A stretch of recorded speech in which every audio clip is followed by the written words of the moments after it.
यदि अपनी भावनाओं से ही भागते रहोगे तो उनसे मुक्ति कैसे पाओगे? अभी तो मेरे मन में केवल अपने जीवन की असार्थकता, महत्वहीनता, अनुपयोगिता की भावना है। इस संसार में ऐसा कुछ भी नहीं है जिसकी आवश्यकता ना हो, जिसका महत्व ना हो, जिसकी उपयोगिता ना हो। तुम्हारी आवश्यकता और तुम्हारी उपयोगिता और तुम्हारा महत्व सबसे अधिक तुम्हारे परिवार को है पुत्र। और तुम्हारे बिना वो परिवार कभी पूर्ण नहीं हो सकता।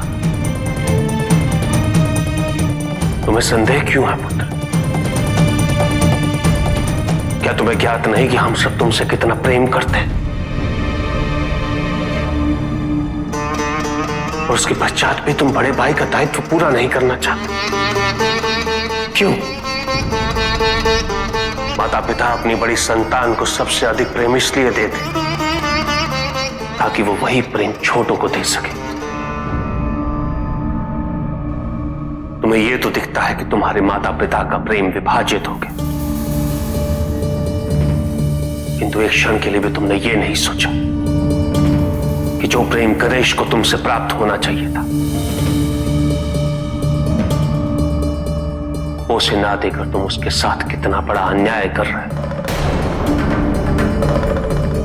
यदि तुम्हारी भांति इस संसार की प्रत्येक बड़ी संतान अपने परिवारों का परित्याग करने लगे तो क्या कोई भी परिवार संपूर्ण हो पाएगा? ये समाज संपूर्ण हो पाएगा? नहीं पुत्र।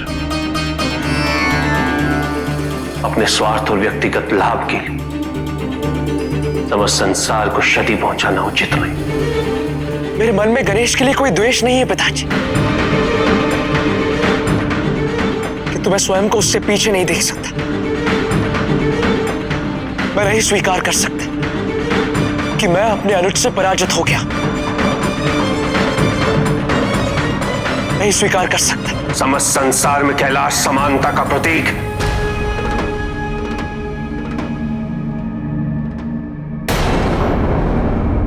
तुम उसकी मर्यादा का उल्लंघन कर रहे हैं, छोटे और बड़े का भेद कर रहे हो तुम।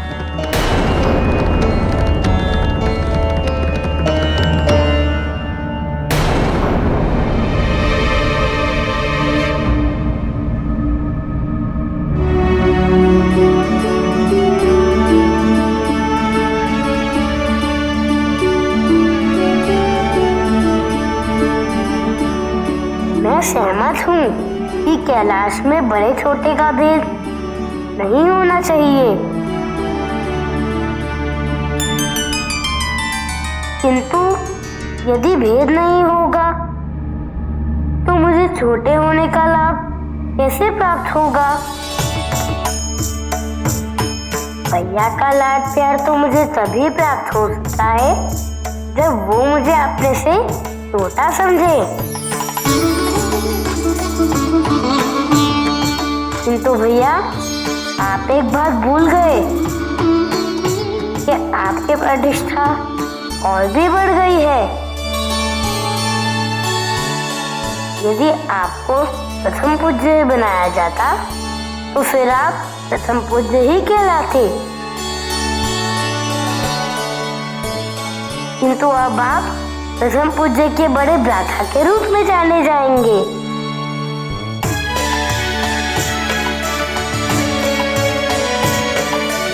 प्रथम पूज्य के बड़े भ्राता का पद प्रथम पूज्य से भी अधिक महत्वपूर्ण है, अधिक सम्मानीय है।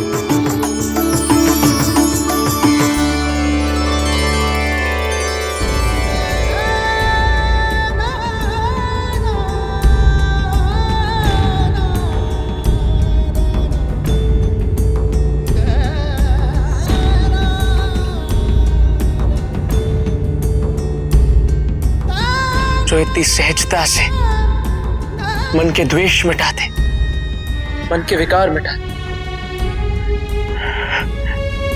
जो इतनी सरलता से सबके मुख पर मुस्कान ले आए। प्रथम पूज्य बनने का अधिकार उसी को है।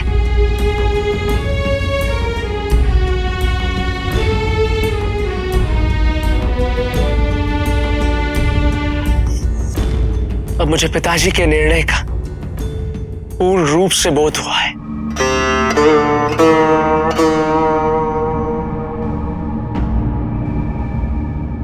मेरी शंकाएं अब दूर हो चुकी हैं। तो चलिए कैलाश चलिए भैया। माँ और दीदी आपकी प्रतीक्षा कर रहे हैं। जिन महादेव के मात्र संकेत पर सभी देवी देवता, विष्णु जी, ब्रह्मा जी कैलाश पे एकत्रित हो सकते हैं, तो वही महादेव आपको बुलाने गए थे।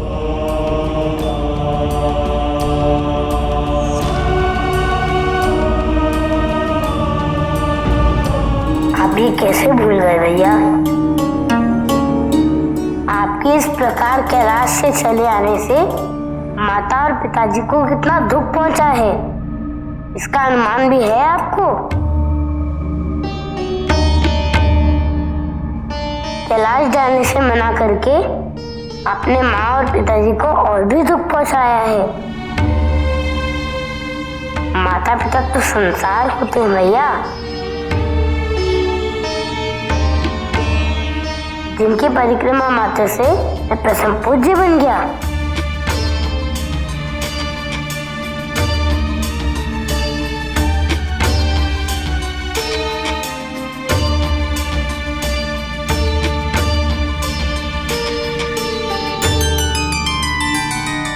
नहीं गणेश, ये मैंने उचित नहीं किया। अहंकार में आकर मैंने पिताजी के निर्णय पर प्रश्न उठाए, उनका निर्णय अस्वीकार किया, जबकि मुझे तो सबसे अधिक प्रसन्न होना चाहिए।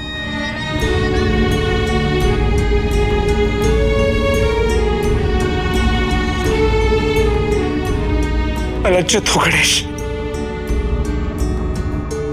मुझ में अब इतना साहस नहीं है कि मैं कैलाश पर सबके समक्ष जा सकूं। संसार के समक्ष मैंने कैसा उदाहरण प्रस्तुत किया है।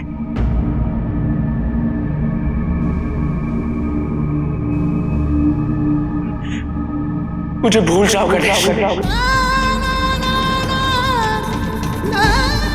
भूल जाओ कि तुम्हारा एक भाई भी था जिसने कभी ऐसा किया।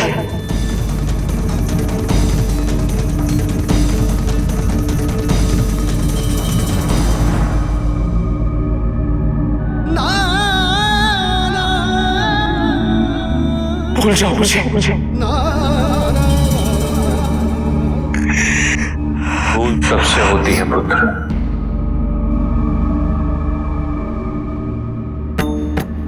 मुझे तुमसे यही अपेक्षा है पुत्र कि तुम अपनी ग्लानि से उभर पाओगे।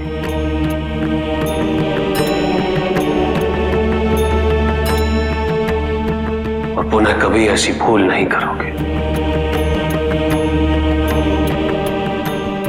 चलो कैलाश लौट चलो। क्या का उल्लंघन करूं? ऐसा कभी नहीं हो सकता।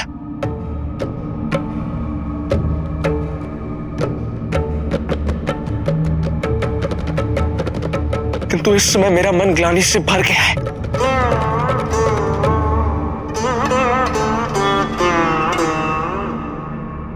मेरे लिए कैलाश चलना असंभव है पिताजी।